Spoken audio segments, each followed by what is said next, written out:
Hello everybody, I'm Lokiya. Now let us revise Essay 240, the auditor's responsibility relating to fraud in an audit of financial statements. First, let us look into the objectives of the standard. The first objective is to identify and assess the risk of material misstatement due to fraud. The second objective is to obtain sufficient appropriate audit evidence about the assessed risk of material misstatements due to fraud. And the third one is to respond to these assessed risks. So if you look into these objectives, the first one is nothing but Essay 315 and the third one is nothing but Essay 330. So what is the difference? What makes this standard different from those two? It is nothing but the term fraud. This means that the risk of material misstatement is generally dealt with Essay 315. However, the risk of material misstatement due to fraud is exclusively dealt by Essay 240. So what does this term fraud means? Fraud is nothing but an intentional act involving deception done in order to obtain an unjust or illegal advantage.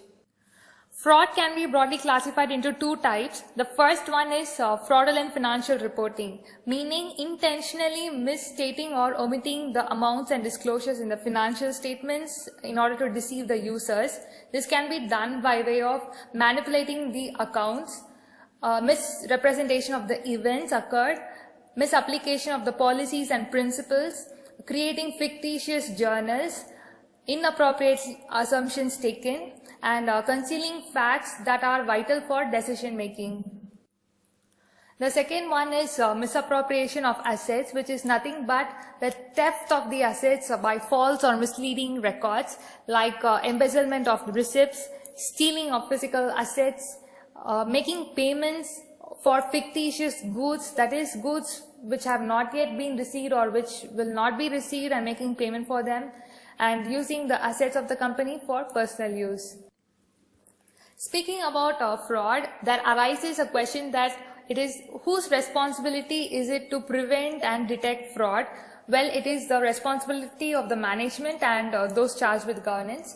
The auditor's responsibility is to obtain sufficient appropriate audit evidence in order to have a reasonable assurance that the financial statements are free from material misstatements either due to fraud or otherwise. Speaking about auditor's responsibilities, this standard lays down certain requirements which the auditor shall maintain throughout the audit.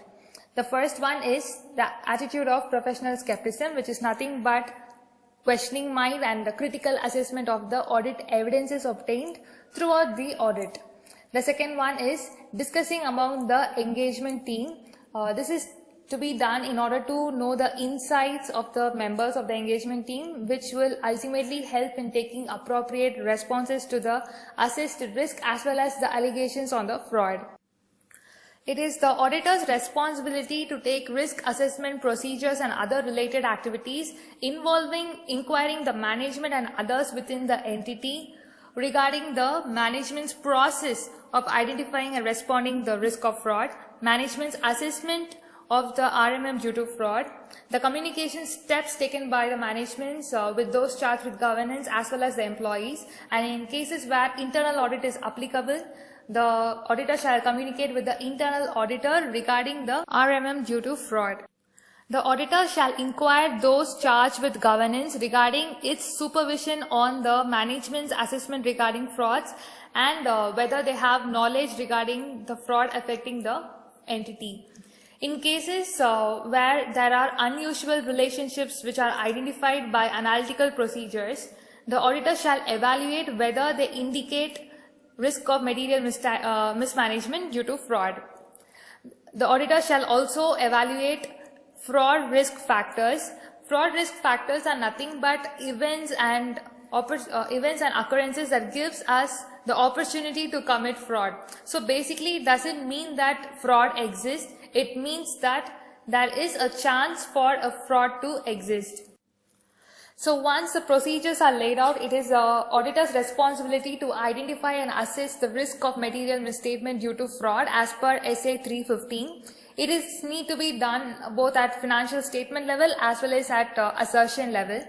This standard gives us a fixed rule that in case of revenue recognition, there lies an underlying presumption that there is a risk of fraud. Therefore, the auditor shall evaluate revenue recognition based on the presumption that there exists a risk of fraud.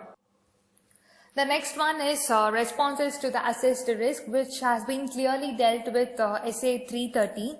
At the financial statement level, while determining the responses, the auditor shall assign and supervise the personnel, taking into account their ability to be given to the significant engagement responsibilities.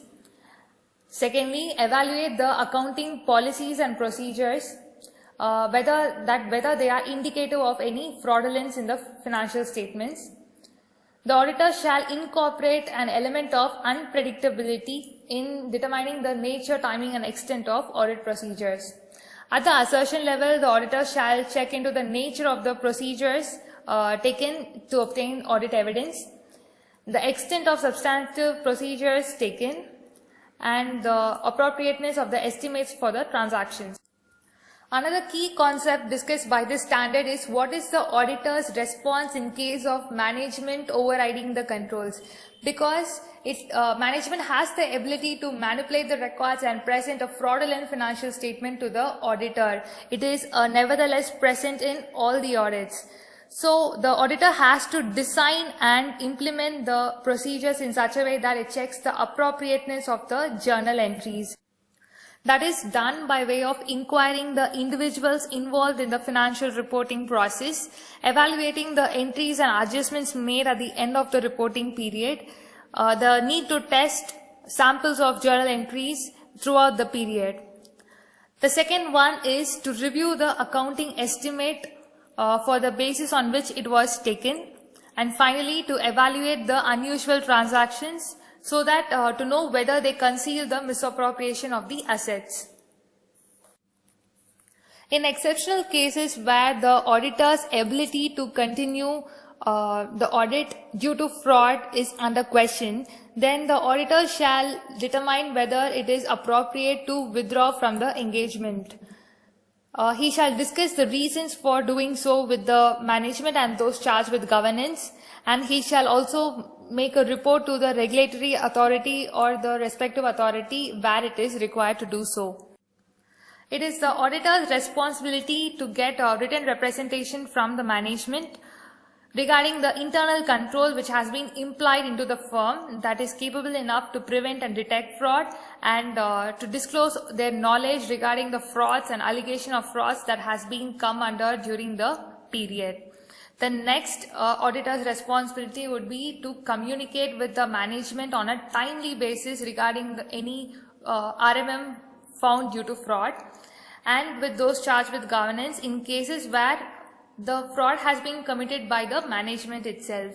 This has been detailedly dealt with SA 260. And that also underlies a responsibility for the auditor to communicate with the regulatory authorities as it is found needed or required.